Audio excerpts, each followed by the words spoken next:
On me dit, c'est toi Mario. En rentrant chez nous, j'aimerais que ma blonde me dise. Gare au Gros de l'Ours de Mario Jean au Théâtre Saint-Denis les 18 et 19 février. Aussi en tournée partout au Québec. Visitez mariojean.com. Il divertit. Il range. Il offre le meilleur dégagement aux jambes à l'arrière de sa catégorie et le meilleur rendement éco-énergétique sur route. Il voit. Il appelle. Et son prix commence à moins de 29 000 $. Plus au mètre cube. Parce qu'en faire plus, c'est notre raison d'être. Voici le Terra, le multisegment compact de GMC. Cette semaine au cercle thématique frère, sœur, avec notre jeu de vie Pierre Houd. Excuse-moi Charles, mais moi je cherche le cercle de mise en jeu. Nous, c'est les cercles de jeu. Tous les jours de la semaine, 18h30. On s'en pas hier. En primeur, une ligue mineure de super-héros a besoin d'un chef. C'est une super famille. C'est Zoom. En primeur ce samedi 18h30 à TVA. Ce qu'il y a de formidable quand on vit ici, c'est que l'aventure n'est jamais loin. Voici le tout nouveau Jeep Grand Cherokee 2011, avec ses garnitures de bois et son intérieur en cuir fait à la main. Il est le meilleur de sa catégorie pour l'économie d'essence et il possède les capacités légendaires d'un Jeep. Il vous emmènera dans les endroits dont vous avez toujours rêvé. Le tout nouveau Jeep Grand Cherokee 2011, il vous emmènera plus loin. Êtes-vous prêts?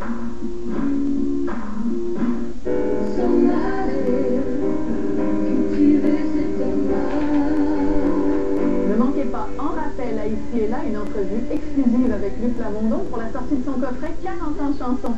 Une émission spéciale d'1h30 avec Daniel Lavoie, Bruno Pelletier, Marie-Denise Pelletier, Luce Dufault, Martine Sinclair et Louise Forestier. Pour m'empêcher de regarder vers le ciel. Est-ce que vous êtes prêts, vous, à vivre des émotions fortes? Les jeudis. C'est l'envolée. Vivons des moments uniques. Attention, il peut y avoir des images choquantes. C'est bien préparé, ce petit bête-là. Tout peut arriver. Je sais que vous rêvez de venir jouer à Dieu. Merci, ça va. Soyez fidèles au poste. Jeudi 20h. Ça a sûrement été les plus belles 30 secondes de ma vie. Une présentation des courtiers Remax et de Génacol. Je peux vous dire que c'est sur fond de lutte au choléra que se poursuit la campagne électorale présidentielle en Haïti. On est à quelques jours du vote qui aura lieu dimanche. Et puis, je peux vous dire que selon les sondages, les Haïtiens qui pourraient élire probablement et peut-être une première femme comme présidente de leur pays. Notre collègue Paul Larocque, envoyé spécial de TVA, est là-bas pour une deuxième journée en Haïti. Voici ce qu'il nous a fait parvenir alors qu'il se trouvait dans un camp de personnes atteintes du choléra. Paul? Généralement, ce qu'on a pu constater, la situation est relativement calme en ce moment, du côté de Port-au-Prince en tout cas. Je me trouve en ce moment au camp La Piste. C'est le plus gros camp de réfugiés. Il y a autour de moi 50 000 personnes qui vivent ici depuis le 12 janvier dernier. Le camp est entre autres gardé par des soldats des Nations Unies, de la MINUSTAH en fait. Ceux-là sont brésiliens. Bon temps? Beaucoup de travail? Oui. Évidemment, ici, le camp est touché par le problème du choléra. Ce que vous voyez derrière moi, c'est un hôpital de fortune, un centre de choléra. On est allé à l'intérieur, on y traite de plus en plus de cas à chaque jour, des cas relativement lourds. On est rendu maintenant ici, sur les 50 000 habitants du camp La Piste, il y a déjà 900 cas de choléra répertoriés et on dit que ça risque malheureusement de s'accélérer au cours des prochains jours, des prochaines semaines. Mais il y a des conditions qui sont mises en place et surtout beaucoup de messages qui sont lancés à la population. Plutôt, on s'est rendu dans un des grands marchés publics de Port-au-Prince, le marché du Mornay, où là, Oxfam Québec intervient, tente de lancer une grande campagne de salubrité, si on veut. On a pu constater à quel point les maladies comme le choléra peuvent proliférer dans des conditions pareilles. Imaginez un marché où il y a parfois jusqu'à 2 ou 3 000 petits vendeurs de produits, entre autres de la viande fraîche, avec malheureusement des mouches, une situation d'insalubrité totale, des détritus tout juste à côté, des moustiques, donc des conditions idéales pour propager la maladie. Et là, on fait l'intervention justement pour essayer d'endiguer, dans la mesure du possible, la progression de la maladie. À travers tout ça, la campagne électorale, je vous en reparlerai. Tout indique, à moins d'un revirement inattendu, que l'élection aura lieu Malgré tout, dimanche prochain, c'est une course à deux qui est en cours ici. Évidemment, vous le comprendrez pour l'instant. En tout cas, c'est pas exactement la priorité des Haïtiens en ce moment avec tous les problèmes qu'ils vivent actuellement. Ici Paul Larocque, TVA Nouvelles, à Port-au-Prince. Qu'on trouvera dans le cadre de nos bulletins d'information au cours des prochains jours aussi. Alors, si vous venez de vous joindre à nous, je vous rappelle que la motion de censure présentée par le Parti québécois à l'Assemblée nationale visant à retirer la confiance au gouvernement libéral et au premier ministre Jean Charest a été battue par 61 voix contre 57.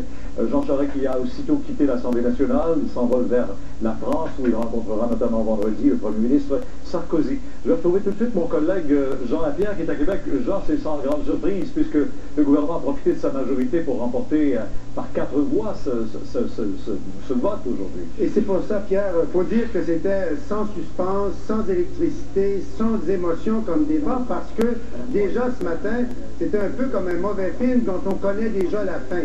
Donc, on a eu les mêmes arguments, le même dialogue de sourds entre l'opposition qui veut une commission d'enquête et le gouvernement qui aime mieux faire travailler la police. Et donc, on aurait pu sortir des cassettes de la semaine dernière ou de la semaine d'avant, sauf que ça s'est soldé par un vote. C'est un peu plus dramatique parce que c'est une mesure exceptionnelle. Mais Pierre, il n'y a personne qui avait appelé son agent officiel pour préparer ses pancartes. Peut-être que ça pourrait. Mme Marois n'avait pas une idée. La circonscription de Kamouraska, où il y aura des élections complémentaires de lundi. Ça, c'est le vrai rendez-vous, Pierre. Un point tel que dans Kamouraska-Témiscouata, les 4 chefs de parti vont être là au cours des prochains jours. Mme Marois quitte demain après la période de questions avec son caucus pour aller dans le Témiscouata. Il y a M. Charest qui, en revenant dimanche, devrait arrêter dans la circonscription. Gérard Deltel qui va être là vendredi. Même Amir Kadir qui doit être là vendredi. Donc, l'importance, parce que là, ça va être le vrai et le premier test populaire. Jusqu'à présent, tout le monde cite des sondages, cite des pétitions électroniques, mais comme je dis souvent, c'est pas les clics qui décident, ce sont les X. Absolument. Et là, il y a de toute façon, ça change vite l'humeur des électeurs, on le sent. Et c'est de faire sortir le vote qui est la grande priorité, sans aucun doute, pour les chefs des formations et chacune des formations. C'est clair, et c'est surtout aussi la température, parce qu'on ne sait pas qu'est-ce qu'ils vont faire lundi, et avec une population qui est vraiment exaspérée, et des gens qui ont perdu confiance non seulement dans le gouvernement, mais dans l'ensemble de la classe politique. Donc, il y a un cynisme ambiant dans la circonscription. Donc, ça va être intéressant de voir le pourcentage de participation et qui va gagner. Sincèrement, moi, je ne pourrais pas gager après avoir passé 2 jours sur le terrain. Bon, un mot en terminant. Gilles Vaillancourt n'avait pas vraiment le choix. Question d'Hydro-Québec, là. Ah non, franchement, là, Mme Normando, là, c'était pas une suggestion qu'elle a fait. Elle a montré la porte, décoller de là temporairement, puis on verra à la fin de l'enquête. Donc, il y avait certainement pas le choix. C'était la porte où il aurait été expulsé. Merci. Au revoir. Hier, on a entendu le directeur des poursuites criminelles et pénales, M. Dionne, dire que l'escouade Marteau allait bientôt aboutir à des accusations, mais aujourd'hui, Maxime, ce sont les syndicats des policiers qui se plaignent du climat au sein même de l'escouade. Vous savez que cette escouade-là, c'est sans doute la plus médiatique. On en parle à tous les jours ou à peu près depuis des mois de l'escouade Marteau. Il y a toujours entre 40 et 50 policiers qui sont affectés à cette escouade. Et ces policiers-là, semble-t-il, en ont assez du climat qui règne au sein de Marteau. Trop de pression, trop de fuite d'informations également. Ils se sont plaints à leur syndicat. Tout ne tourne pas rond au sein de l'escouade Marteau. En entrevue avec Claude Poirier ce matin, les représentants syndicaux des policiers de la Sûreté du Québec et de la Police de Montréal ont dénoncé les fuites d'informations. Et vous avez entendu parler qu'il y a des policiers qui commencent à être écœurés, là. Et effectivement, c'est frustrant de voir des informations, des bouts d'enquête sortir. Il y a eu évidemment une perquisition à l'hôtel de ville, je crois, de Boisbriand, où mes membres s'étaient plaints parce que, évidemment, les médias étaient arrivés avant la perquisition. Prenez ma place. J'ai aucun problème avec ça. Venez le faire à ma place. Sur les ondes de TVA Nouvelles, mardi, le directeur des poursuites criminelles et pénales niait que ses procureurs retardaient le dépôt d'accusation. Les représentants syndicaux des policiers ne sont pas de cet avis. Moi, j'en ai un petit peu aujourd'hui contre le DPCP, M. Louis Dionne. Je m'excuse, là, moi, mais c'est certain qu'à partir du moment où nos policiers terminent leur enquête, remettent les résultats d'enquête au bureau du DPCP, ça reste là 3, 4, 5, 6 mois. Les problèmes de l'escouade Marteau ont même rebondi cet avant-midi à l'Assemblée nationale. Opération Carcajou, printemps 2001, Charles Colisée. Comment expliquer, M. le Président, que toutes ces enquêtes, il n'y a jamais rien qui a filtré, mais que curieusement, dans le cas de l'opération Marteau, alors que la pression s'accentue sur le gouvernement, il y a des fuites? Il va y avoir des résultats. On a mis les ressources pour qu'il y ait des résultats et on demande à la population, on sait que la population prend ça difficile actuellement, on demande à la population un peu de patience. Yves Franqueur estime que 50 policiers à l'escouade Marteau, ce n'est pas suffisant. Compte tenu de la quantité de dossiers à fouiller, ça en prendrait le double selon lui. Mais même avec plus de policiers, les attentes vis-à-vis cette escouade bien particulière seraient toujours aussi grandes. Maxime Landry, TVA Nouvelles, Montréal. Connaître froid et neige. Oui, toutes sortes de précipitations au cours des prochaines heures, surtout demain en soirée, mais ce sera quand même le calme avant le mauvais temps. Restez là, je vous expliquerai tout ça dans 30 secondes. Allô? Mon amie Sophie attend un bébé. Mais je suis pas sûre que tu t'attends à ça. Laisse-moi deviner. Avec ton petit, ça va te rendre un nouveau Wedjet pour nettoyer en grand. Le nouveau Swiffer Wedjet a été redessiné. Il nettoie mieux qu'une vadrouille et est génial dans les coins difficiles à atteindre. Sa solution pénètre la saleté que son poussé absorbant emprisonne. C'est clair et net. Un grand merci. Swiffer, ça nettoie en grand.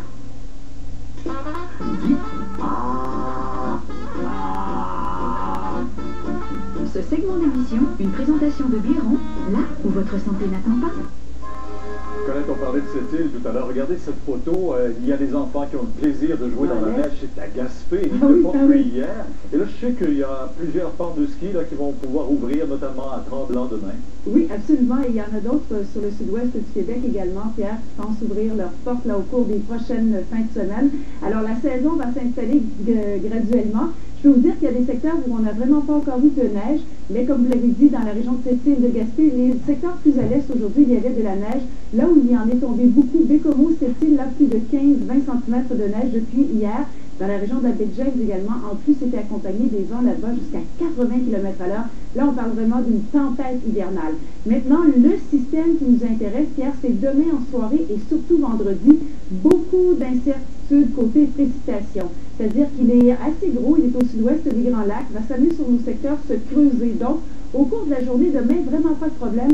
C'est demain en soirée que le ciel va s'ennuager graduellement et les précipitations sont prévues au cours de la nuit. Il pourrait y avoir un mélange de pluie verglaçante, de grésil, de neige et de pluie. Donc, demain en matinée, écoutez les prévisions et demain en soirée, évidemment, on précisera ça. Mais regardez, c'est beaucoup plus calme à court terme. Donc, ce soir et la nuit prochaine, sous un ciel dégagé, ça reste encore venteux, plutôt froid pour ce temps-ci de l'année. On se déplace vers le centre de la province, où là aussi, le ciel sera généralement dégagé. Quelques précipitations sont à prévoir l'année prochaine, des flocons de neige pour Rivière-du-Loup et Rimouski. Là aussi, venteux, on poursuit la route vers l'est, où il y avait des nuages aujourd'hui, des précipitations, soit sous forme de pluie ou de neige. Puis parfois mêlée de neige, c'était le cas pour cette île et pour Gaspé. On revient vers l'ouest de la province où les températures seront vraiment très froides l'année prochaine sous un ciel dégagé. On termine le tour du Québec avec la baie de James, dégagement, des nuages à Foujoac, un peu de neige à Fermont. Regardez demain dans l'ensemble du Québec, nuages qui vont s'installer graduellement, quelques flocons de neige pour la région de Rimouski, de la pluie et mêlée de neige, ce sont les matins à Gaspé. À long terme, pour Montréal, jusqu'à présent, donc, dans la nuit de vendredi, les précipitations devraient débuter sous forme de pluie verglaçante ou de pluie, ça va se poursuivre durant la journée à Montréal et à Québec. Il y aura un mélange de pluie verglaçante, de neige et de pluie. Donc demain, on précisera ça. Toujours autour du point de congélation. Et voilà, c'est ça qui est embêtant. Merci, Colette. À 18h, les Québécois sont-ils en train d'oublier leur histoire? Les cours d'histoire de plus en plus. On est un des seuls pays au monde à ne pas parler de cours d'histoire. Plus tard, que diriez-vous si on augmentait la taxe de vente à 23%? C'est une des nombreuses mesures d'austérité qui attendent les Irlandais. Ce mercredi. Allez, on fait une folie. Mais de quoi tu parles? Sois-nous ostinés. Peux-tu jouer de crispé mon poing de rafale? Ça marche pas. Magie. OK. Qu'est-ce que t'as dit, toi? Il n'y a pas de peut-être que. J'ai pas pris ma part. On finira dans ta tête. C'est le moment ou jamais. Ça commence à t'intéresser. Voyez les meilleurs moments de Tranche de vie, ce mercredi 19h30 à TVA. Une présentation de courtier Remax. Le destin de votre peau est-il inévitable et transformer son apparence semble un rêve impossible? Défiez les limites du possible avec Olay. Défiez les crèmes de luxe, même une crème à $500. Régénériste de Olay les a surpassées.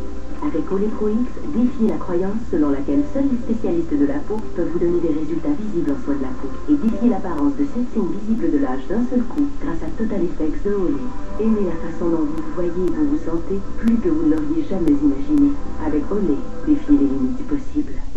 Cirque du Soleil vous invite à découvrir le voyage d'une jeune fille vers un monde imaginaire. Une inoubliable aventure remplie d'espoir.